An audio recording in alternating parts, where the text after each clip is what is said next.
Brought to you by Agilus Diagnostics.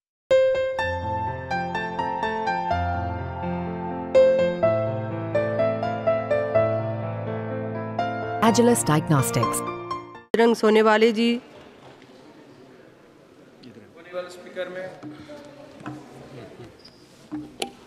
होनेबल speaker में आपने इस देश के लोकतंत्र के सबसे बड़े मंदिर में मुझे बोलने के लिए आज मौका दिया, इसलिए मैं आपको धन्यवाद देना चाहता हूं। मैं महाराष्ट्र के बीड जिले से चुन के आया हूं।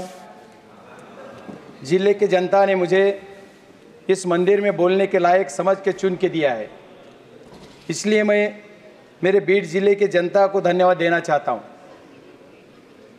और मैं राष्ट्रवादी कांग्रेस शरद चंद्र जी पवार पक्ष से चुन के आया हूं, जिन्होंने मुझे लोकसभा का टिकट दे के चुन के लाया है। उसका नाम है शरद चंद्र जी पवार साहब, इसीलिए मैं उनको ही धन्यवाद देना चाहता हूं। मुझे यहाँ मेरे जिले के एक किसान का बेटा बोल के मेरी पहचान है, इसीलिए किसानों ने मुझे चुन के दिया, इसीलिए मैं किसानों को भी धन्यवाद देना चाहता हूं।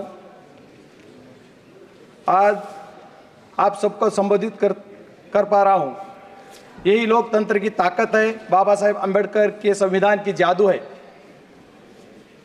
आज मैं इस सदन में स्वास्थ्य और परिवार कल्याण मंत्रालय पर बोलने वाला हूं। इस सदन में मेरे जैसे बहुत से नए सदस्य हैं, जो पक्ष और विपक्ष और सरकार में से है। मुझे व्यक्तिगत रूप से लगता है कि नए एमपीज के लिए कुछ ज़्यादा समय देना चाहिए। थोड़ा ज़्यादा समय दिया तो वो कुछ बोल पाएंगे, लेकिन ऐसा नहीं होता है। मैं बार बार जब से ये सत्र चालू हुआ है, जब से 0 आवर्स 377 और क्वेश्चन जमा करता आ रहा हूँ, लेकिन मुझे इनमें से बोलने का मौका नहीं मिला। आज मेरा सौभाग्य है कि मुझे बोलने का मौका मिल रहा है और मैं इसके लिए आभारी हूँ। हमारे स्पीकर साहब तो समझदार भी है, अनुभवी भी है और कुर्सी पे बैठ के सत्ता पक्ष वाले को ध्यान देते, विपक्ष वाले भी विशेष ध्यान देते, इसीलिए मैं उनको भी धन्यवाद देना चाहता हूँ। माननीय सदस्य जी, मैं जिस निर्वाचन क्षेत्र का प्रतिनिधित्व करता हूँ वो ग्रामीण क्षेत्र है, जहाँ सबसे ज्यादा मराठी भाषा बोली जाती है। इसीलिए मैं निर्वाचन क्षेत्र के लोगों को हिंदी में बोलने, हिंदी में बोलना समझ नहीं पाएंगे, इसलिए मैं मराठी बोलने का कोशिश कर रहा हूँ और मैं मराठी में बोलूंगा। बोल सकते हैं माननीय जी, बोल सकते हैं। हिंदवी स्वराज्याचे संस्थापक, महाराष्ट्र राज्याचे आराध्य दैवत श्री छत्रपती महाराज यांना माझा मानाचा मुजरा करतो। फुले शाहू आंबेडकर, अण्णाभाऊ साठे यांना अभिवादन करून, या देशाचे नेते आदरणीय शरदचंद्रजी पवार साहेब यांना नमस्कार करून, तमाम मराठा समाजासाठी लढत असणारे महाराष्ट्रामधील एकमेव नेतृत्व मनोजदादा जरांगे यांना नमस्कार करून, आज या देशाच्या सर्वोच्च सभागृहामध्ये आरोग्य विभागावर बोलण्यास सुरुवात करतो। माननीय स्पीकर मॅम, माझा बीड जिल्हा हा मराठवाड्यातील, महाराष्ट्रातील एक जिल्हा आहे, ज्याची ओळख ऊसतोड मजुरांचा जिल्हा, दुष्काळी जिल्हा असा आहे। गेली कित्येक वर्ष माझ्या जिल्ह्यातील राजकीय लोक ऊसतोड मजुरांचा जिल्हा म्हणून भांडवल करून त्याच्यावर राजकारण करतात, दुष्काळी जिल्हा म्हणून त्याच्यावर भांडवल करतात। ऊसतोड मजुरांसाठी, आरोग्यासाठी काय काम केलं याच्यावर कुणी बोलत नाही। माझ्या ऊसतोड मजुरांसाठी काम करण्याची खूप गरज आहे।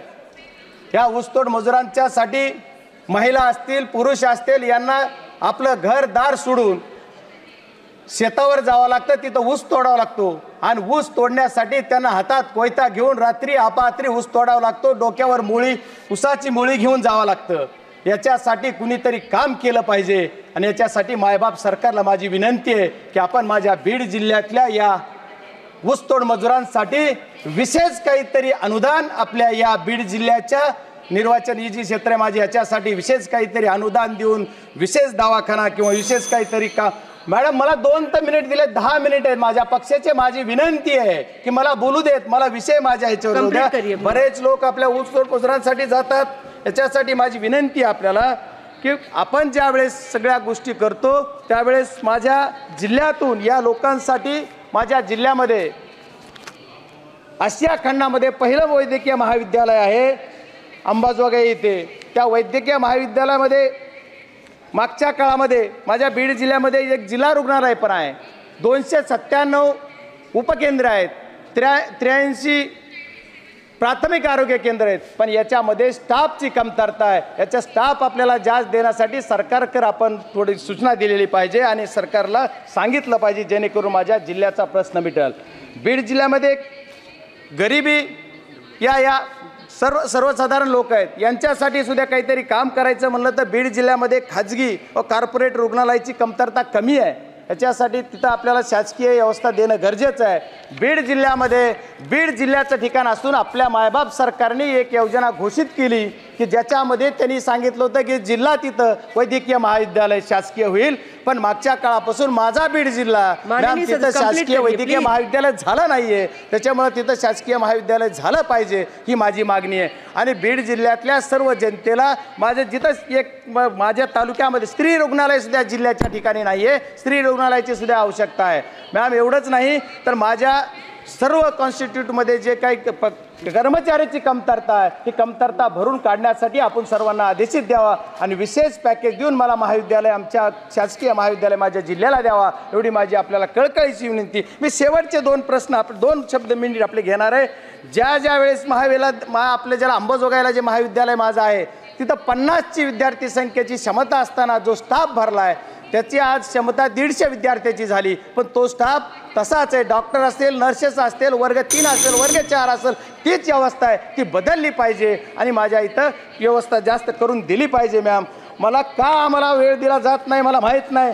माझं सर्वांना विनंती की बीड जिल्हा खूप दुष्काळी आहे. आमचा भाग खूप दारिद्र्यामध्ये जगतोय. याच्यासाठी तिथला प्रतिनिधी म्हणून आल्यानंतर आपला प्रतिनिधी काहीतरी बोलतोय का, आपले प्रश्न मांडतोय का, याच्यासाठी आपल्याला वेळ दिला पाहिजे आणि आपण बोलण्यासाठी दिलं पाहिजे. आता आरोग्यमंत्र्यांनी बरेच काही घोषणा केल्या, all India science medical college वगैरे, आम्हाला काहीच नाही. तर आमच्या जिल्ह्यासाठी आपण काहीतरी द्याल अशी अपेक्षा व्यक्त करतो. आपल्या माध्यमातून सरकारला पण मागणी करतो की आपण सर्व गोष्टी करताल. माझ्या जिल्ह्यामध्ये महिला व पुरुषांचा दर जर बघितला तर 1000 पुरुषामागं 933 महिला जन्मतात. म्हणजे तो सुद्धा दर कमी आहे. तो वाढवायचा जर असेल किंवा तसेच माझ्या जिल्ह्यामध्ये बरेचसे जे पदं रिक्त आहेत या गोष्टी माझ्या अंबाजोगाईच्या दवाखान्यामध्ये सिटी स्कॅनची मशीन आहे पण ते वेळोवेळी बंद पडते. 12 वर्षापूर्वी आलेली आहे. त्याच्यामुळे तिथे एक नवीन मशीन आपल्याला तिथं घेतली पाहिजे आणि त्याच्यासाठी सुद्धा आपण त्यांना सूचना दिल्या पाहिजेत अशी माझी आपल्याला कळकळीची विनंती आहे. व्हेंटिलेटर जर जिल्ह्याच्या रुग्णालयात